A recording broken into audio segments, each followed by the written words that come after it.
नूतन शिक्षानीतिर प्रयोग फल छात्र छात्री मानकु गुणात्मक शिक्षा सह महाविद्यालयर भित्तिभूमिर उन्नति साधन होई पारिबो। न्याक्र अनुसंधान पर अनेक महाविद्यालयर उन्नति साधना होइथिला बेले रविवार कटक जिला कंटापड़ा ब्लॉक गोविंदपुर महाविद्यालय परिसर रे एक दिवसीय जातीय आलोचना चक्र अनुष्ठित होई जाइछि। नमस्कार, मु लिपिका आपण मानकु स्वागत करछि नुआ रूपरे होली टीवी ओडिया। होली टीवी ओडिया सहित जोड़िया पई आपण माने लाइक करंतु, सब्सक्राइब करंतु, शेयर करंतु। महाविद्यालय पीजी काउंसिल अध्यक्ष डॉक्टर गगन बिहारी राउत को आवाहकत्व आयोजित आलोचना चक्र रे जगतसिंहपुर सांसद डॉक्टर विभू प्रसाद तराई मुख्य अतिथि भाव जोगदे आलोचना चक्र कार्यक्रम को आनुष्ठानिक भाव उद्घाटन करने सह मत व्यक्त करथिले।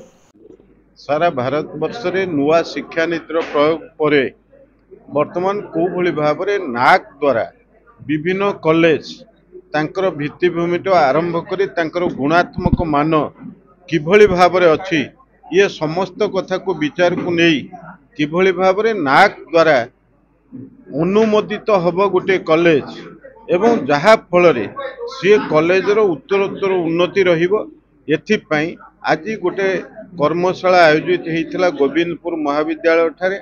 सेथिरे आमर नाक टीम रो बहु प्रोफेसर एवं झारखंड राज्य बहु प्रोफेसर रीडर से माने मध्य उपस्थित थिले एवं आम आखपाख ओडिशार विभिन्न कॉलेज रु आमर प्रिंसिपाल आरंभ करी अध्यापक प्राध्यापक माने उपस्थित थिले एवं गोविंदपुर कॉलेज रो समस्त जो माने अच्छंती लेक्चरर्स रीडर्स प्रोफेसर ता सहित बहु संख्या रे छात्र छात्री माने उपस्थित थिले। एक सफल कर्मशाला आयोजित होता।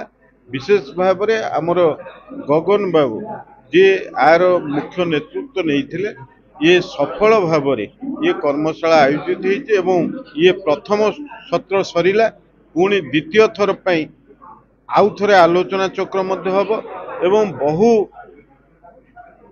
प्राध्यापक अध्यापक सेमाने मध्य तांकर विभिन्न पेपर्स एठी मध्य सबमिट करिवे। तेणु से दृष्टिकोण ये आलोचना चक्र बा कर्मशाला एक सफल आलोचना चक्र बा आमे कर्मशाला कहि। निश्चित भाव में गोटे कथा जेतेबेले सारा भारत रे वर्तमान आमर केंद्र सरकार वर्तमान विभिन्न ग्रेडेशन करुचंती कॉलेज रे छात्र छात्री माने सेतिबाई चेतनशील हवा दरकार जे सेमाने किभली भाव में भल पाठ पढ़िबे अधिक रिजल्ट किभली भाव में ये कॉलेज माध्यम रे ओडिशा को देई पारिबे। तेणु से दृष्टिकोण ये कॉलेज रो मान बढ़िबो। एथि पई ये नाक टीम रो ये उद्देश्य। तेणु से दृष्टिकोण गोविंदपुर कॉलेज जो छात्र छात्री माने उपस्थित थिले ये समस्त कथा को निश्चित भाव में तांको भितर चेतना तैयारी हेबो एवं सेमाने भल स्टूडेंट भाव में भल रिजल्ट करिया पई तांको भितर प्रयास जारी रहिबो ये मु आशा करूछि। अन्यतम अतिथि भावे उपाध्यक्ष डॉक्टर दिलीप कुमार मंगराज, राज्य उच्च शिक्षा परिषद संयोजक professor Tusharkant Tripathi, Odisha university professor Ratnakar Rai, शिक्षाविद कलीम उल्ला, महाविद्यालय पूर्वतन परिचालना कमिटी सभापति द्विजवर साठुआ प्रमुख जोगदे मत व्यक्त करथिले। गगन बेउरा अध्यक्ष पीजी काउंसिल गोविंदपुर कॉलेज जानतु गोटे न्याक आपण जो पाइबे एक्रेडिटेशन गोटे नुआ फॉर्मेट हेची। न्याक पूर्वरु कॉलेज को ग्रेड आधार रे कॉलेज को तार मान्यता प्रदान करथिला। एबे तार परिवर्तन करा जाय कि बाइनरी सिस्टम हेची। दी प्रकार कथा कुहाबो जे ए महाविद्यालय हो बा विश्वविद्यालय हो ये नाक रो अंतर्भुक्त हबो ना हबो नै दीटी कथा हबो। पूर्वर जिते ग्रेडेशन कथा कुआ जाउथिला बा सेतेबेले ताकू नै विभिन्न प्रकार कंट्रोवर्सी होउथिला। किए भाबुतला मु बेसी निश्चित भाव में ग्रेड पाइबी ताकू कम दिया होउतला। से कथा को अनुध्यान करिकि नाक बर्तन तार व्यवस्था रे परिवर्तन करिछि। तेणु वर्तमान ग्रेड बदल रे आपन को केवल बाइनरी सिस्टम दिया अछि। सेही परिप्रेक्षी रे आम कॉलेज मध्य नाक एक्रेडिटेशन हबो। आसंता डिसेंबर 2021 रे नाक रो पियर टीम आम महाविद्यालय को आसीबे।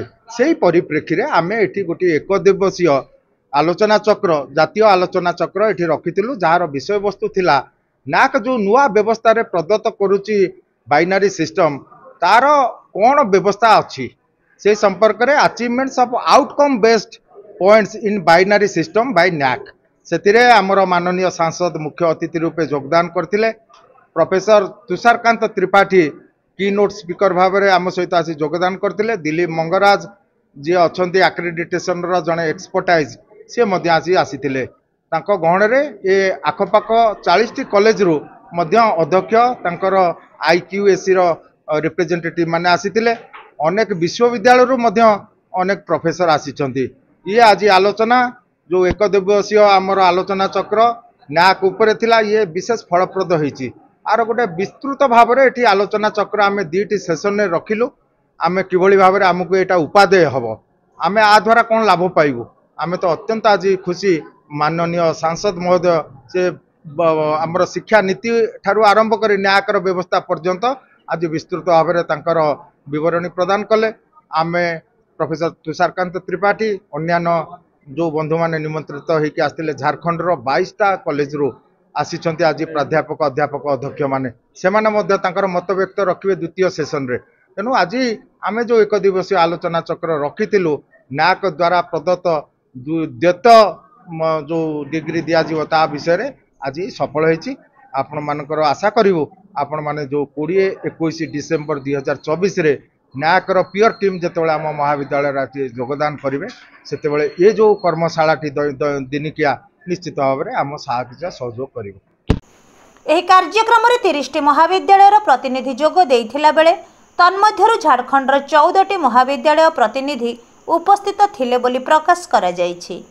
କଣ୍ଟାପଡ଼ାରୁ ସତ୍ୟଜିତ ପାତ୍ରଙ୍କ ରିପୋର୍ଟ, ହୋଲି ଟିଭି ଓଡ଼ିଆ।